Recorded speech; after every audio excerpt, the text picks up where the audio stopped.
we kind of put our trust in and turn to represent us as the players. And, I have open dialect with them. I can't say I've been on every single CBA call that's been open to the players. It just conflicts with everybody's schedule. That's impossible when there's 144 players. You can't line up a call that is going to work for every single person. So you have to be very intentional. And if you have questions, you can reach out to those people. And there's certainly been people that I've reached out to and had the communication with. So I think you just rely on that and rely on the people that are in those positions that you trust them and they're going to do the best represent. The entire world of professional athletics runs on a fragile, carefully maintained illusion. Team owners, league executives, and major sports media outlets work tirelessly to convince fans that everyone involved is perfectly aligned. They want the public to think that players, unions, and the league office are all moving together in perfect harmony toward a bright and massively profitable future. Over the past year, the WNBA has been presenting exactly that story to the audience.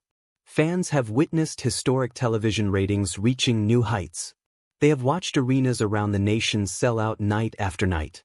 They have also seen long-requested charter flights finally introduced after years of player frustration. According to the mainstream narrative, the league has just gone through the most significant financial and cultural surge in the history of women's basketball. And to speak plainly, that surge has been driven largely by the arrival of one extraordinary rookie superstar. This moment should represent the beginning of a powerful new era. It should be a time when every athlete in the league is securing bigger paychecks, protecting their long-term future, and preparing for a period of remarkable prosperity. But that is not what is unfolding. Instead, the WNBA now finds itself quietly approaching the edge of a massive internal conflict. A dangerous clash of pride, influence, and competing interests that could damage the entire structure right as its foundation is finally strengthening. If you believe the upcoming collective bargaining agreement talks are simply a routine negotiation about salaries and travel benefits, then you are witnessing one of the biggest media distractions in modern sports. Behind the scenes, what is really developing is a fierce and extremely high-stakes battle for control and power. At its core, this is a fight for dominance fueled by deep bitterness, cultural tensions, and a startling disconnect from simple financial facts. Many longtime WNBA veterans are now engaging in a risky standoff involving the most important resource the league has ever gained, the supporters, and they seem willing to jeopardize everything in the process. Major sports media outlets appear deeply reluctant to reveal the full picture behind this situation. When you watch large networks or browse well-known sports websites, the version of events you receive is carefully filtered and polished. The message they present is that WNBA athletes are merely stepping away from their current agreement in order to claim what they believe is a fair and equal portion of league revenue. The story is framed as a powerful workers' movement, a determined push for dignity and sustainable income against extremely wealthy ownership groups. On the surface, it feels inspiring. It sounds forward-thinking. It resembles the kind of narrative large media companies frequently promote and distribute to wide audiences. Yet behind that sleek public relations storyline, the WNBA Players Association is beginning to show serious cracks. The image of total unity and sisterhood is slowly breaking apart, and a significant cultural rift is emerging within locker rooms across the league. Pay attention to veteran sports commentator Jason Whitlock as he brings attention to a reality that many others in the industry seem unwilling to openly discuss. Open dialect with them. I can't say I've been on every single CBA call that's been open to the players. It just conflicts with everybody's schedule. That's impossible when there's 144 players. You can't line. The establishment survives on control, and right now that control is slipping through its fingers.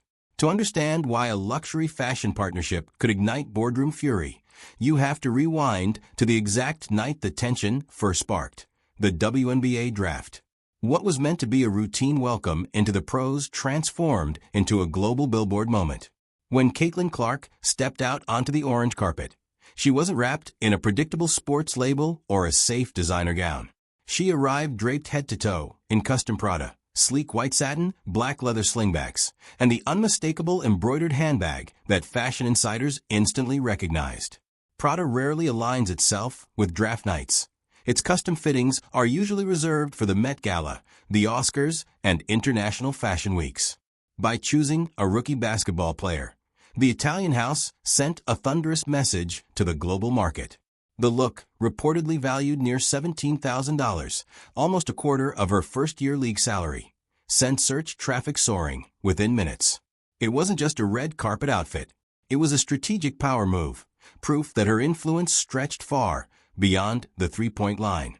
Behind the scenes, that night was allegedly a test run for something much bigger. Insiders now claim the overwhelming response accelerated talks for an exclusive, multi-year global ambassadorship, reportedly worth $100 million. If true, this isn't about placing a logo on a handbag. It's about embedding an athlete into the DNA of a heritage luxury empire. Capsule collections, worldwide billboard campaigns, front-row visibility at Milan Fashion Week. Luxury brands have realized Hollywood alone no longer drives culture. Audiences crave authenticity and real-time dominance, and few figures command that like a generational sports star shattering ratings records. For Prada, locking in the most talked-about athlete in women's basketball isn't just branding. It's a stake in the cultural future. But while executives in Milan may be celebrating, the reaction at WNBA headquarters in New York is reportedly far more tense.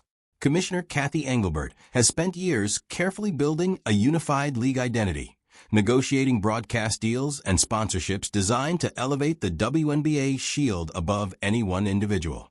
The traditional model depends on the league shaping star narratives. Now, that model is under strain. Clark's off-court revenue may soon dwarf what she earns inside the league, and those deals exist entirely outside the WNBA's marketing umbrella.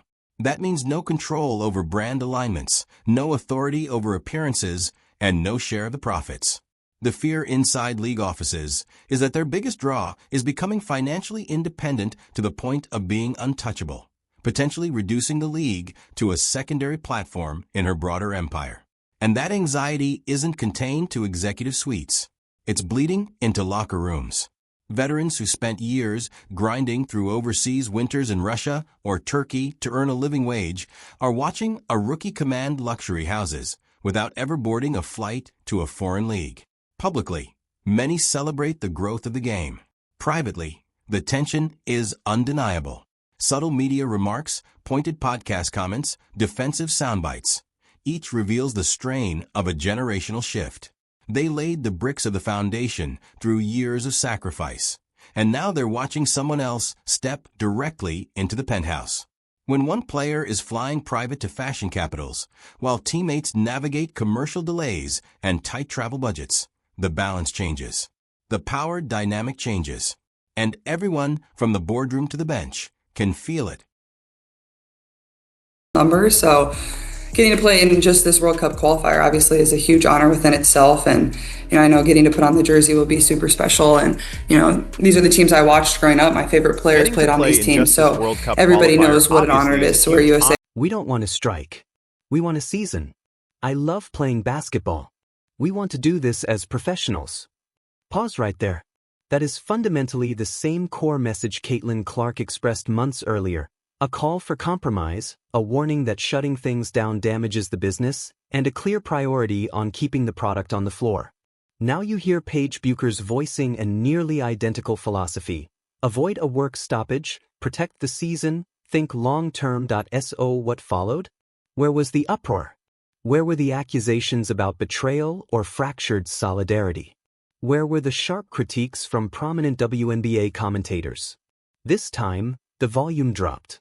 No viral condemnation. No coordinated backlash. And that contrast didn't go unnoticed. Online communities quickly highlighted the inconsistency, questioning why similar viewpoints generated drastically different reactions. Fans began calling out what they viewed as selective outrage, arguing that the scrutiny seemed uneven depending on who delivered the message. Whether one agrees with the labor strategy or not, the conversation has now shifted from pure economics to... But more than anything, just really excited. I know how much work and how much time I've put in to make sure my body's as healthy as it can be, and to get back not only to a point where I feel like I'm myself, but I feel like I'm even better than, where I was at the beginning of last season. And I started off... They're realizing they can't discipline, control, or financially pressure a player backed by the limitless resources of global luxury houses and sneaker empires. The power structure hasn't just shifted. It's flipped. What's happening now is bigger than one athlete cashing in. It marks the transformation of the female basketball star from a regional sports figure into a worldwide cultural force. For decades, the marketing ceiling for women's basketball meant local dealership ads or niche endorsements. Corporate America treated these athletes as specialty acts, not mainstream power brokers. But by potentially bridging the hardwood to the high-fashion runways of Milan through a rumored Prada mega deal, that outdated ceiling explodes. It signals to every boardroom on the planet that women's sports are no longer symbolic sponsorships or corporate goodwill gestures. They are premium marketing engines capable of driving billions. Disruption at that scale naturally sparks fear within an establishment built on slow, centralized control. The WNBA was designed to grow methodically, carefully managing image and revenue streams. Now it feels strapped to a rocket powered by couture money and global fascination. League leadership faces a defining choice: resist this transformation in a bid to reclaim authority, or rewrite their own playbook and embrace a future that arrived in designer heels. Because this isn't just about basketball anymore, and it isn't only about a single blockbuster endorsement. It's a live case study in how the global sports economy is being rewritten in real time. A rumored 9-figure fashion partnership declares that elite female athletes are no longer confined to traditional sports marketing lanes. They are global icons of culture, fashion, and lifestyle, commanding the same influence and compensation as chart-topping musicians and box office stars. The frustration in executive offices, the unease in locker rooms, the tension echoing through media circles. These are the growing pains of a system being dragged into a new financial era. Caitlin Clark has demonstrated that true value isn't dictated by an outdated salary cap, but by cultural gravity beyond the arena walls. And as contracts are whispered about and power battles simmer, one unavoidable question lingers. If an athlete becomes fully independent from the league that stages her games, does the league still define her, or has the player become bigger than the game itself? Veteran voices succeed in pushing the league toward a shutdown.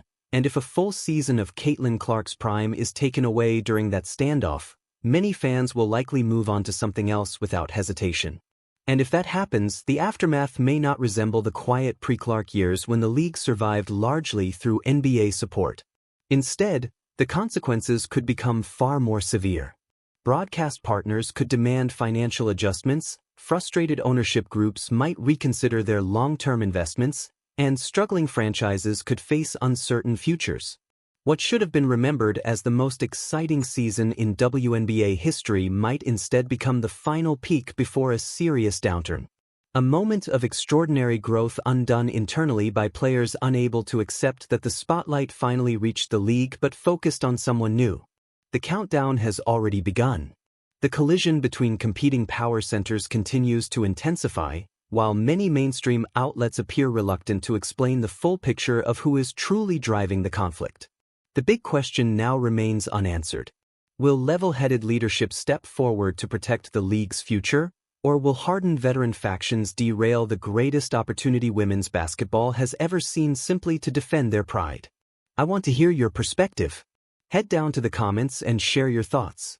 Do you believe a WNBA strike is unavoidable? If a lockout removes Caitlin Clark from the screen, will you continue following the league or walk away entirely? Tell me what you think. And if you want honest discussions about the business side of sports, make sure you subscribe, enable notifications, and share this video. This channel does not repeat polished corporate talking points. We focus on what is really happening behind the scenes. Stay sharp, and I will see you in the next video.